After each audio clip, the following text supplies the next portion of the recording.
और नया लॉ जो था वो क्या था भाई हमारे पास, न्यू लैंड क्लासिफिकेशन। सही, न्यू लैंड क्लासिफिकेशन, जिसको हम बोलते हैं लॉ ऑफ ऑक्टेव्स। सही, जैसे कि उसको क्या बोलते थे, लॉ ऑफ ट्राइड। ट्राइड का मतलब क्या था, ग्रुप ऑफ थ्री। ट्राइड का मतलब क्या था, ग्रुप ऑफ थ्री। सही, क्योंकि उसने एलिमेंट्स को तीन तीन के ग्रुप्स में अरेंज किया था, इसी वजह से उसने अपने लॉ को क्या नाम दिया, लॉ ऑफ ट्राइड्स का नाम दिया। सही है, अब यहाँ पे हमारे पास जो है वो है लॉ ऑफ ऑक्टेव्स। अब ऑक्टेव का जो लफ्ज है वो निकला है किससे, एट से। अब हमें यहाँ पे ये देखना है कि भाई यहाँ पे एट का जो नंबर है, सही, वो इस लॉ के अंदर कहाँ यूज हो रहा है। सही है, तो अब स्टार्ट करते हैं। सबसे पहले भाई इंट्रोडक्शन। तो इंट्रोडक्शन में हमारे पास ये लॉ पेश किया है, सही है, इंग्लिश केमिस्ट न्यूलैंड। सही है, और इन्होंने पेश किया था 1964 में। सही है, और इनका लॉ तकरीबन जो है वो 1969 तक जो है वो वैलिड रहा है। सही, तो 1964 में जो है, सही है, इंग्लिश केमिस्ट न्यूलैंड ने लॉ पेश किया। सही है, और इन्होंने किया क्या था, इन्होंने किया ये था भाई, he arrange the elements in tabular form. ये इनकी सबसे मेजर कंट्रीब्यूशन है। सही, पीरियोडिक टेबल का जो बनाने का एक पूरा जो क्या नाम है प्रोसीजर था, उसके अंदर सबसे मेजर कंट्रीब्यूशन जो न्यूलैंड की है वो ये है कि ये वो पहले केमिस्ट थे कि जिन्होंने एलिमेंट्स को टेबुलर फॉर्म के अंदर क्या किया था भाई, अरेंज किया था। सही है, एलिमेंट्स को किस फॉर्म में अरेंज किया था, टेबुलर फॉर्म के अंदर जो है वो अरेंज किया था। टेबुलर फॉर्म का मतलब क्या होता है भाई, टेबल में। सही, यानी कि टेबल में अरेंज करने का जो कॉन्सेप्ट है वो किसने दिया था भाई, वो दिया था हमें यहाँ पे न्यूलैंड ने।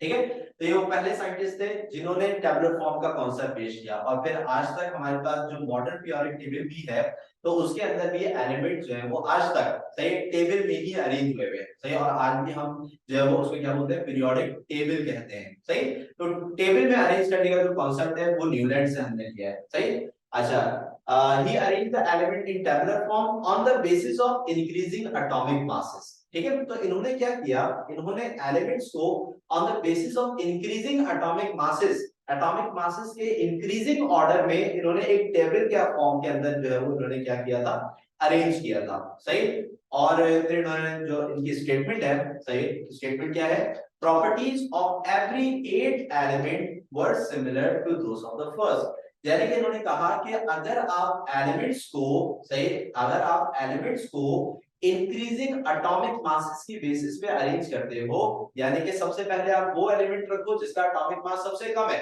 फिर उसके बाद उससे ज्यादा वाला, फिर उसके बाद उससे ज्यादा, फिर उसके बाद उससे ज्यादा, फिर उसके बाद उससे ज्यादा, इस तरीके से जैसे जैसे एटॉमिक मासेस इंक्रीज होते जाएंगे वैसे वैसे आप एलिमेंट्स को आगे की तरफ क्या करते रहे, अरेंज करते रहे।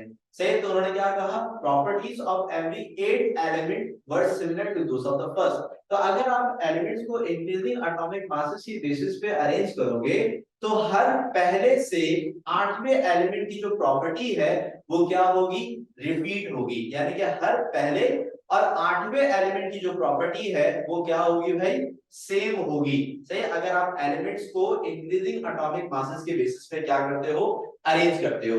सही, क्योंकि भाई हमारा जो पीरियोडिक टेबल बनाने का जो मकसद है वो यही था ना कि भाई हम जो सेम एलिमेंट्स हैं उनको एक जगह पे लेकर आए। तो इन्होंने कैसे लेकर आए कि भाई इन्होंने इंक्रीजिंग एटॉमिक मासेस की बेसिस पे अरेंज किया, तो उसमें एक पैटर्न इन्होंने ऑब्जर्व किया। वो पैटर्न क्या था कि हर पहले और 8वें एलिमेंट की जो प्रॉपर्टी है वो क्या हो रही थी, रिपीट हो रही थी। सही, अब इसको आप एग्जांपल में देखें तो आपको समझ में आएगी बात। सही, तो भाई ये है हमारे पास वो टेबल कि जिसके अंदर न्यूलैंड ने एलिमेंट्स को इंक्रीजिंग एटॉमिक मासेस के बेसिस पे क्या किया भाई, अरेंज किया। अब आप देखिए, आप देख सकते हैं कि भाई लिथियम का एटॉमिक मास इस पूरी चार्ट के अंदर आपको सबसे कम नजर आ रहा है। सही, तो लिथियम को सबसे पहले रखा, फिर उससे ज्यादा बेरिलियम का है, फिर उससे ज्यादा यहाँ पे बोरॉन का है, फिर कार्बन का है, फिर नाइट्रोजन का है, फिर ऑक्सीजन का है, फिर फ्लोरीन का है, देन फिर सोडियम का है, मैग्नीशियम का है। इसी तरीके से इंक्रीजिंग एटॉमिक मासेस के बेसिस पे यहाँ पे इन्होंने जो है वो एलिमेंट्स को अरेंज कर। फिर उसके बाद अपना लॉ क्या दिया, अपना लॉ ये दिया कि भाई अब अगर आप काउंटिंग शुरू करते हो किसी भी एलिमेंट से, तो उस एलिमेंट के हर 8 एलिमेंट के बाद जो भी हमारे पास एलिमेंट आएगा उसकी प्रॉपर्टी सिमिलर होगी। अब यहाँ पे चेक करते हैं, अगर मैं काउंटिंग शुरू करता हूँ कहां से भाई, सही, लिथियम से शुरू करता हूँ। ठीक है, तो आप मेरे साथ काउंट कीजिएगा। सही, 1 2 3 4 5 6 7 8। तो 8 एलिमेंट हमारे पास कौन सा आ रहा है भाई, सोडियम आ रहा है। ठीक है, अब यहाँ पे अगर हम देखें तो लिथियम और सोडियम जो है इसकी प्रॉपर्टी सिमिलर होती है। सही है, अगर आप डोमिनियन के ट्राइड में भी देखते हैं तो लिथियम और सोडियम एक ही ट्राइड के अंदर थे। और अगर आप अभी अपने पीरियोडिक टेबल जो मॉडर्न पीरियोडिक टेबल है उसके अंदर भी देखें तो फर्स्ट ग्रुप के अंदर लिथियम और सोडियम एक साथ ही रखे हुए हैं, क्योंकि इनकी प्रॉपर्टी क्या होती है, सिमिलर होती है। तो यहाँ पे अगर हम ये देखें तो न्यूलैंड की बात हमें सच नजर आ रही है कि भाई बाकी में कि अगर मैं लिथियम से काउंटिंग शुरू करता हूं तो आठवां एलिमेंट मेरे पास कौन सा बन रहा है, सोडियम। तो लिथियम और सोडियम की प्रॉपर्टी क्या है भाई, सिमिलर है। अब अगर मैं काउंटिंग शुरू करता हूं सोडियम से, यानी कि सोडियम पहला एलिमेंट होगा, इससे आगे मैं 8 एलिमेंट जाता हूं। तो सोडियम से अगर मैं काउंटिंग शुरू करता हूं तो 1 2 3 4 5 6 7 8। तो 8 एलिमेंट मेरे पास कौन आ रहा है भाई, पोटेशियम। सही, तो यहाँ पे हमारे पास सोडियम और पोटेशियम इनकी प्रॉपर्टीज भी क्या होती हैं, सिमिलर होती हैं। ये अभी भी हमारे पास जो पहला ग्रुप है इसमें सोडियम और पोटेशियम एक साथ ही मौजूद है। सही, सो लिथियम सोडियम और पोटेशियम इन तीनों की प्रॉपर्टीज सिमिलर होती हैं और इन तीनों के दरमियान 8 एलिमेंट्स का फर्क है। यानी कि न्यूलैंड की बात कि अगर हम एलिमेंट्स को इंक्रीजिंग एटॉमिक मासेस के बेसिस पे अरेंज करते हैं तो उससे हर पहले और आठवें एलिमेंट की जो प्रॉपर्टी है वो सेम हो जाएगी। सही है, तो यहाँ पे हमें ये नजर आ रहा है कि भाई लिथियम सोडियम और पोटेशियम इनकी प्रॉपर्टी सेम है। अब हम बीच में से कोई भी एक एलिमेंट ले लेते हैं और चेक करते हैं क्या बाकी में उनकी भी प्रॉपर्टी सिमिलर है। हम बीच में से यहाँ पे ले लेते हैं कार्बन लेते हैं। सही, और अब हमारी काउंटिंग शुरू होगी कार्बन से। ठीक है, तो कार्बन से अगर काउंटिंग शुरू करते हैं तो 1 2 3 4 5 6 7 8। तो यहाँ पे हमारे पास जो 8 एलिमेंट आ रहा है वो है सिलिकॉन। सही, तो कार्बन और सिलिकॉन से अगर मैं कार्बन से काउंटिंग शुरू करता हूं तो 8 एलिमेंट मेरे पास कौन आ रहा है भाई, सिलिकॉन आ रहा है। सही, तो क्या कार्बन और सिलिकॉन की प्रॉपर्टी सेम होती है। आप अपने पीरियोडिक टेबल में भी इसे देख सकते हैं कि कार्बन और सिलिकॉन आज भी एक ग्रुप के अंदर ही मौजूद हैं, because they exhibit similar properties. सही, तो यहाँ पे इनकी प्रॉपर्टीज चूंकि सिमिलर होती हैं, इनकी प्रॉपर्टीज चूंकि पीरियोडिक होती हैं, इसी वजह से क्या नाम है, आज भी ये एक ही ग्रुप के अंदर मौजूद है। सही है, तो इससे हमें यहाँ पे पता चला कि बाकी में इन दो एलिमेंट्स के ऊपर भी जो क्या नाम है न्यूलैंड है उसका जो लॉ ऑफ ऑक्टेव है वो वैलिड साबित हो रहा है। सही, एक और ट्राई करते हैं। तो यहाँ पे बेरिलियम से अगर हम काउंटिंग शुरू करें तो बेरिलियम से आठवां एलिमेंट हमारे पास बनेगा मैग्नीशियम, और बाकी में बेरिलियम और मैग्नीशियम की प्रॉपर्टी सिमिलर होती है। इसी तरीके से अगर मैं मैग्नीशियम से काउंटिंग शुरू करता हूं तो इससे आठवां एलिमेंट हमारे पास बनेगा कैल्शियम, और मैग्नीशियम और कैल्शियम की प्रॉपर्टी भी सिमिलर होती है। सो बेरिलियम मैग्नीशियम एंड कैल्शियम ये आज भी हमारे पास ग्रुप 2A के अंदर एक ही ग्रुप में मौजूद है। इसका मतलब इनकी प्रॉपर्टीज क्या है बेटा, सिमिलर है।